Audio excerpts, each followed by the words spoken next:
am Nicole Hacka with Royal FH Top Producers, and for today's local business of the week, we got Dan here from Sterling Survival. So tell me all about your awesome stuff. Yeah, I hand make paracord survival items. Like I make bracelets, lanyards, and keychains, and they have kind of like survival type aspects, like a compass, and you have a whistle. Oh, and cool. then if you open the buckle, you actually have a flint and steel to start a fire if you need to.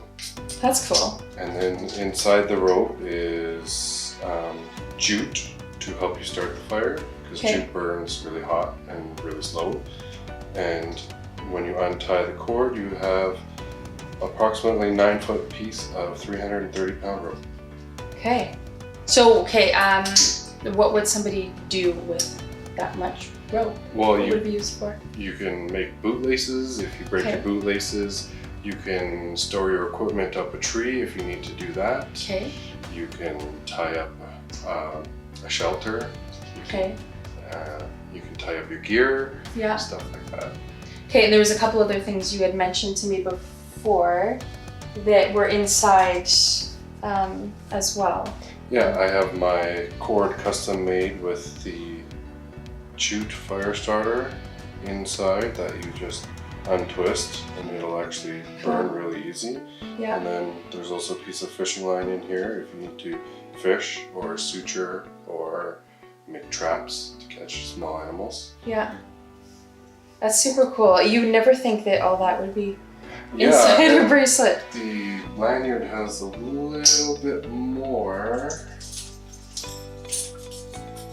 So what would somebody, so obviously like I'm hiking, I can just wear a bracelet. What would someone do with the, lanyard that goes around your neck? Yeah, the lanyards are actually strong enough to hold your binoculars around your neck, or they're very popular for hunting calls. Okay. Because you need quite a few lanyards for your different hunting calls. Okay. So people use them for that. Okay. That's cool. Anything you need to have at hand, you can keep your phone on it. Yeah. I tie my camera to it. Exactly. Okay, so how did you get started making these? I actually really enjoyed making paracord, and I had enough stuff for myself, so I decided, you know what, in order to keep making them, I'll share them, so I sell them. Okay. And what got you interested in even just making them for yourself? Well, I got, me and my wife were hiking in Jasper, and we decided to take the tram up the mountain, and the tram broke down, and they told us you can hike down or wait 3 or 4 hours for the tram. And it's not that bad of a hike, so it'll probably take you about an hour. So we decided to do the hike, but what we didn't realize was there was actually a rock and a landslide a few days before, so there was no more trail. About halfway through, the trail was completely gone. Yeah. And I was just so unprepared, I didn't have a compass. So I kind of was looking for an easy way to be prepared. Right. Without having to carry a bunch of stuff. So wearing a bracelet or even clipping this to your backpack was really easy. It can be in your purse, it can be like really anywhere, right? I keep one actually hanging on the river mirror in my truck. Smart. And I keep one clipped around my backpack. That's super cool. So I always have one. Yeah, that's super cool.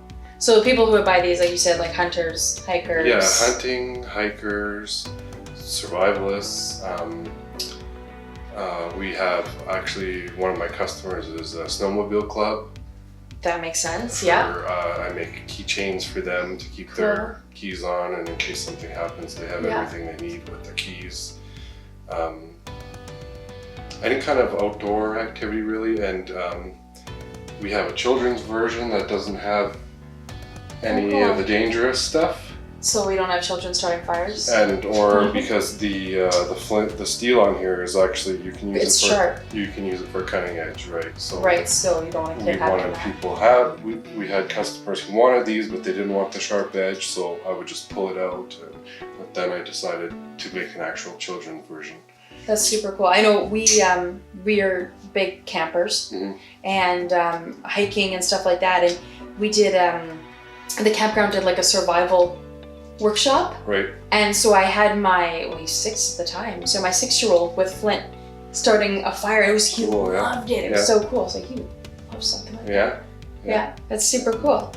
Okay, so what are maybe some other fun facts about the neighborhood to know about you? or your business or anything like that? Um, I put you on the spot. yeah, you did. Fun facts. I don't know. You're in River Park South. I'm in River Park South. I could have walked here. You're like 2 minutes from my house. Yes. Yeah. I have 2 very small new children who Yeah. I love. One of them, the company Sterling is named after. That's his middle That's name. cool. Yeah, that's his middle name. And my wife has a small business that is named after our daughter. So That's they super both cool. have a namesake. Okay, we'll get her in the next video segment. Sure, but she's not doing it right now because she's on maternity leave. So Okay, we'll get her in there later. yeah. Okay, awesome. Well, that's our local business of the week. So if you need any hiking gear or anything like that, you need to hit up Dan here. So take care, everybody.